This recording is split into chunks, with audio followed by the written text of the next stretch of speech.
Lead Paint Comedy Central by Patricia NewYork. Okay, what I'm doing here, I am painting in here. Hold on. Put you up here like this. I gotta get the other holder. Yeah, see? The gray paint. And I'm painting in here. I'm painting in here. I gotta add more. Just dried up a little bit. Oh boy, hold on. Hold on. Hold on. Hold on.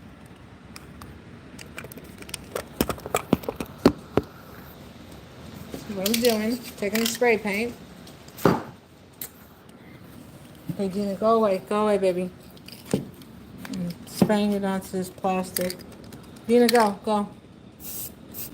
And then with that, I'm taking it and I'm applying it right here like this. See?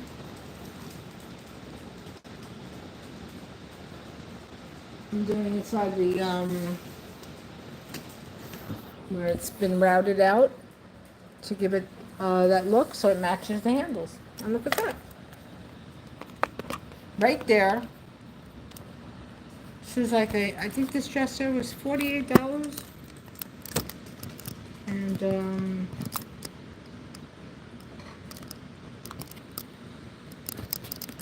yeah. See that? Right there.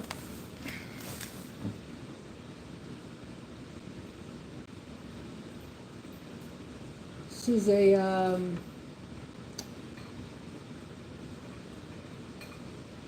this has a number. This brush has this is a number 5. For anybody who paints, anybody who creates, there's different numbers for the tip of the, see? You see that? And I just put the spray paint. I put a little dab there. Oh my God, look at me, just so creative, always doing something, always. I love doing this stuff. Oh, that's me. That's me, the artist. No BS artist. I only speak in truth. The artist was a creator.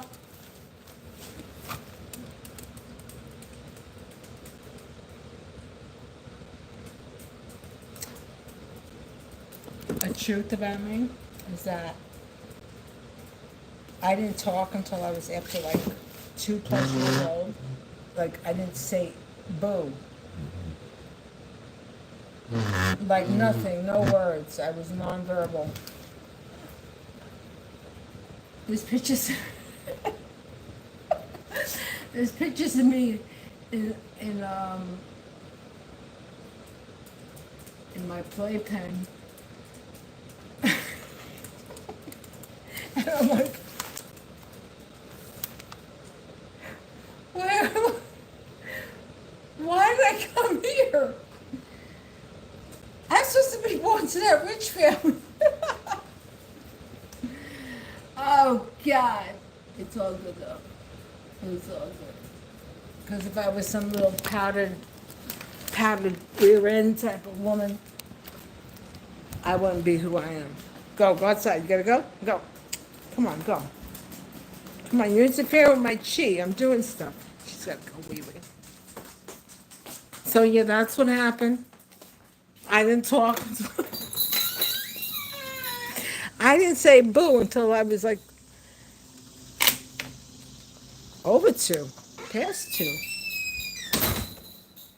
Yeah, I was probably like saying, oh man, I got here. Oh, funny. Now, if I wasn't such a comedic, like I wouldn't be who I am today. Anyway. So, all right. So this is gonna take a little bit extra. It's gonna be a little bit extra time, but I got time. I got time on my hands today because I don't think I'm going out. If I'm not home before 11:30 in the morning, I don't want to be out.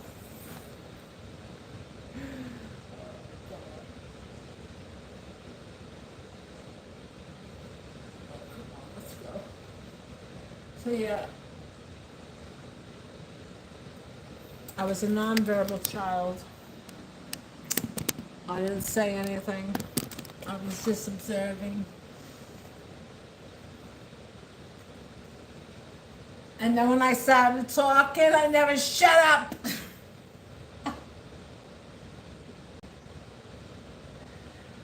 I was the MC on the mic. Oh my God. Yeah, nonverbal. That's because I'm on the Asperger's spectrum. I think everybody is, to be quite honest. A lot of people are.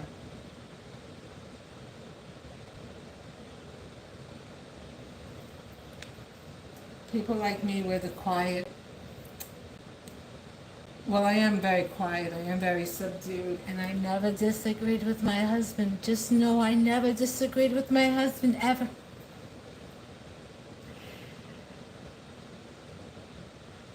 As I was told, as my husband Mark told me, know your place, woman! Because if I ever asked anything that he didn't want to talk about, know your place, woman!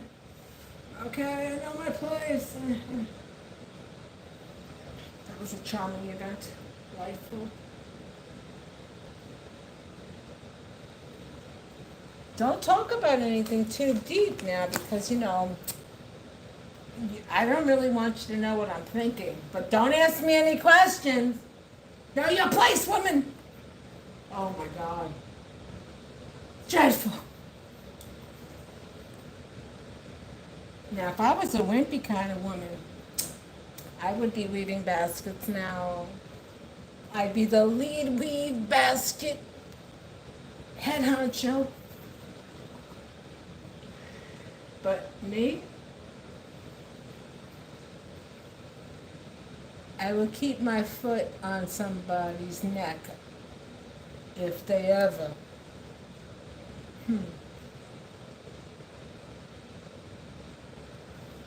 So anyway, ladies, just remember the key takeaways. Know your place. Never disagree with your husband.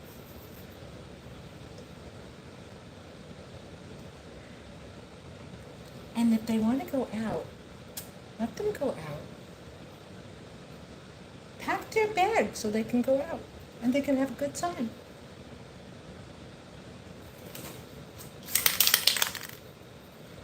Yes, ladies. We have to know our places. We have to make sure we stay home and we cook and clean. Keep their castles clean.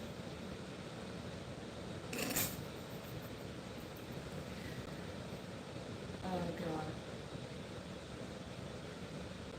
Me, I'm very domesticated. I like staying home. Even going out as a young girl, like going to clubs, I'm getting dressed up and I'm spending my money to go spend money in a club. I was like, no, let them pay me. Years ago, I used to bartend and I used to work in a lot of different places. And most of the places I worked in, they were owned and operated by some interesting characters. I'll just say that. And well. One place I worked in, I won't say the name, but it was in Westchester County. It was in Mount Vernon. They got raided by the feds. Swear to God, right into God. I see an ad in the paper. Bartender, waitress, hostess / wanted. I was like, I could do this. I could do it, no problem. So I go there, no problem. Worked there for a couple of months. I used to make good money there too. And one afternoon, and I knew something was up because there were people that came in the joint that weren't regulars. And when you work in certain places and you know the clientele and you see a non-regular, and then you see another non-regular, That means that those non-regulars, they're watching and they're taking notes. They're observing. This is pre-cell phone, pre-beeper. This is 1980. I'm old. I'm 64. I'm on 65. Yeah, they got raided by the feds. I was like, well, that was an unfortunate situation. It's time for me to go. Bye bye. I have nothing to do with this. Bye bye. Um.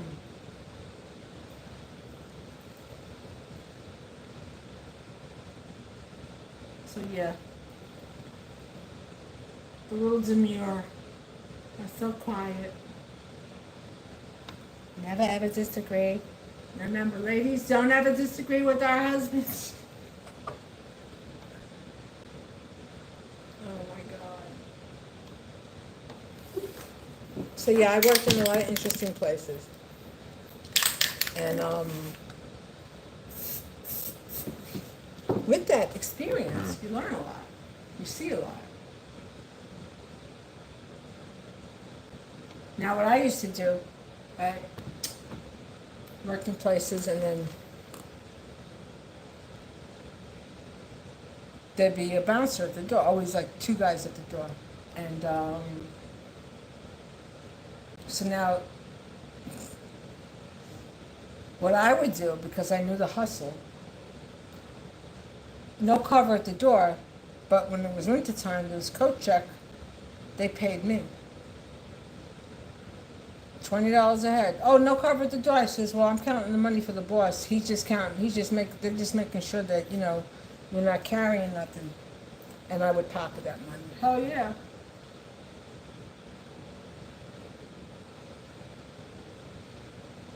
You got these places making money left out hand over right. So the bouncer didn't charge. Well, the bouncer's here to make sure you ain't got no weapon on you. I'm counting the money, so you want to go in?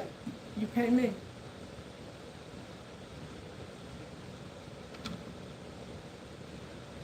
Yeah, going out, spending money to go into a club, to be seen in some club, yeah, hello. Like I said, pay me. People get impressed with stupidity, not me. Yeah.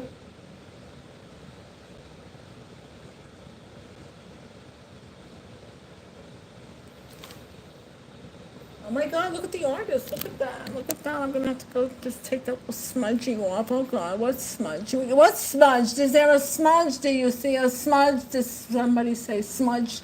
Oh. Well, I hope everybody's enjoying my skill set. If you need an artist, I'm available.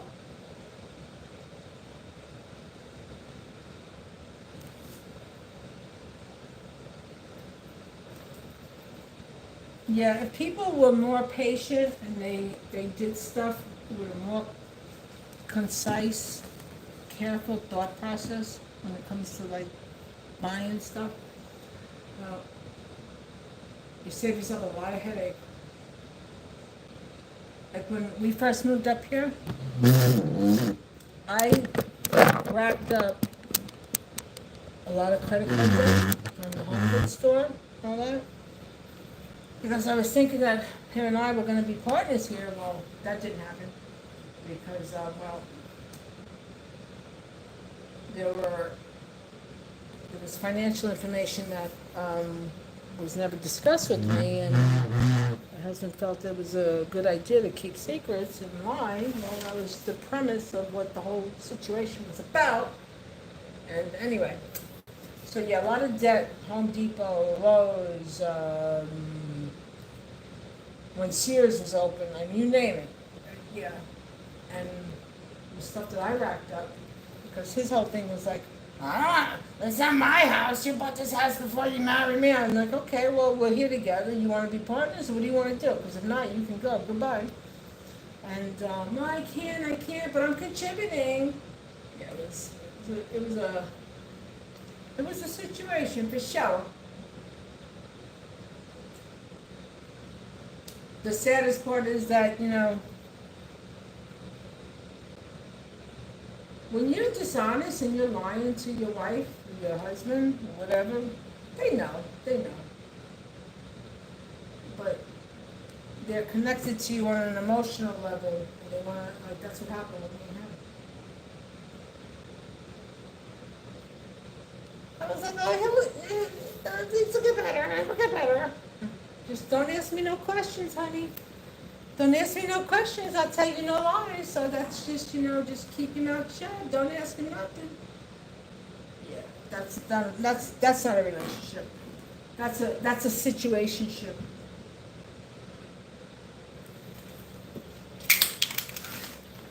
Everybody, the people lie. Why? I don't know why. Why be in a relationship if you're gonna front? If you can't be honest with the person that you're with, then you know what? You're a bitch ass. Bottom line, you are a bitch ass. You can't be straightforward with someone. You're a bitch. That's it. You're a bitch.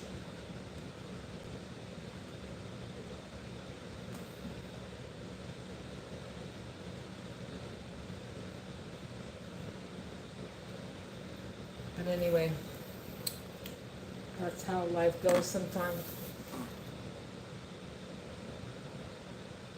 So I tell people, men and women, you're gonna get involved with somebody, scan their iris, scan their fingerprint, do a credit check, get to see their family, know how they interact, pick up what goes on. But me, I went in head first, because I was in love. I was like, oh, I'm protected now, I'll be safe, nobody will ever bother me. Yeah, that worked out. Very sad, unfortunate. Oh well, such is life.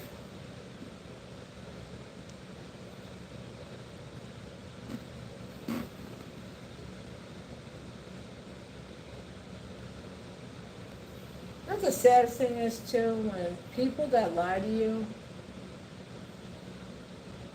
I'm going to say this, and I doubt that I'm wrong, but when people are lying to you, there's about an 85 to 90% chance that the family knows. And when people do that, oh, it comes back. It comes back.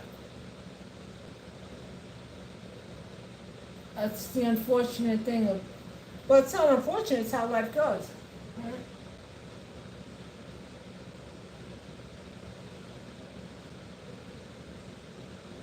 But thank God I'm such a badass, and I'm hardcore. I'm not a pampered princess. If I didn't have the things happening to me that happened, like I said, I'd be the master weave basketeer. I'd be running. Hey everybody, let's weave baskets. Oh my God. I'm gonna do a comedy skit on stuff. I'm gonna talk about some stuff that was really effed up, though. I flipped it and made it work for me. Well, like they say, when in Rome, do what the Romans do.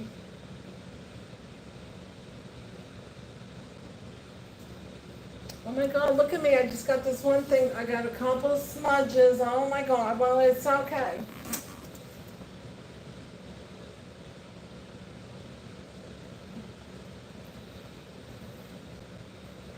Oh, that looks so freaking awesome.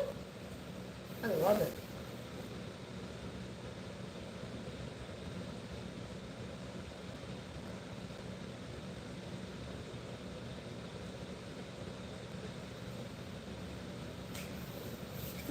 Perfect. I mean, a little thing of paint would be perfect, but I have this, and well, I'm using what I have.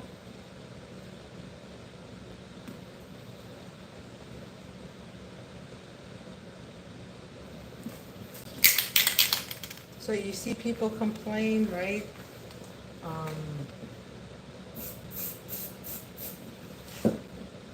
You're sheltered, you're housed, you have a place where you can take care of your hygiene, you're safe.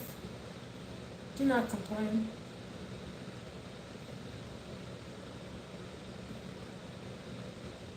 Years ago when I lived in Manhattan, um, walking to the subway, uh, I was walking somewhere. I was on some street.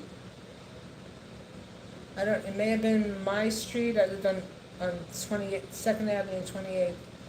Some lady was walking with her child and the nanny, and the little girl said to the mother, "Mommy, give me a hug." And the mother, very cold, Aryan, "I hugged you for the day." And I said to myself, boy, that kid, she's gonna. Well, they got cash. They're living up here. Yeah, it was on the Upper East Side. That wasn't my part of town. I was okay. I'm sure they got a nest egg set away for this kid's therapy. But yeah. But then who knows? That kid would be very resilient like somebody like me. My mother wasn't affectionate with me. She was pretty hard. She was hardcore. What? I gave you a hug. You don't get another hug. That's it. One hug a day. One a week. She was Russian. She was Russian and Swedish. Cold? Whew. Me, I'd cry. Shut up! You want something to cry about? I'll give you something to cry about. When I broke up with my son's father, I was in Iraq. He was like, I'm going to tell you this. I'm going to tell you this one time, Molly. You better get your. If I kick you in your. All right. All right. Let me see you crying again about this SOB. Let me see you. And she was right. Instead of, okay, don't worry. She was like, get up, keep yourself going. You're a young kid. You got caught up. Okay, keep it moving. Well, that's the truth. But when you're young, I was so emotional. Believe it or not, I'm a very emo person. Yeah, but you got, there's certain times in life you have to be delicate, and then there's certain times in life you got to just give somebody a good swift kick and say, no, get over it. Yeah, it's okay. Because when you wallow and stuff, then you don't grow.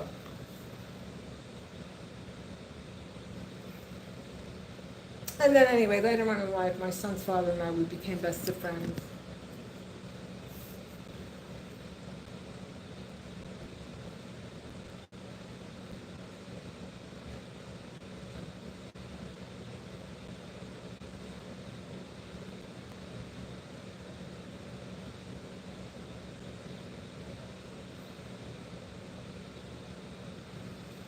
Alright, so this one is done. It does have some smudging, I will admit. I do have some extra little smudges here, but I think it's going to be fine. I think it's going to be just fine. Let's see in here.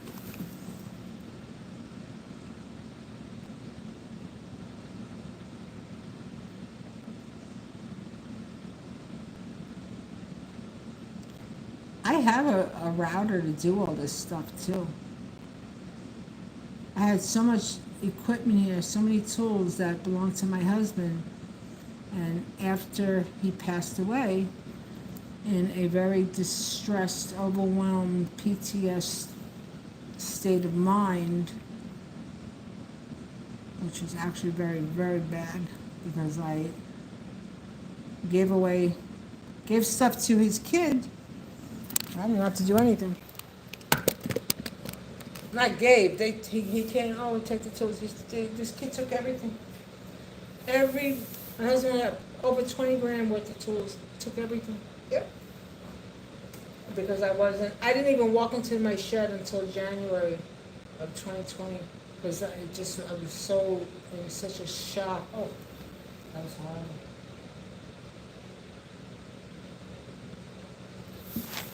And then those lovely in-laws over there, they try to put the blame on me.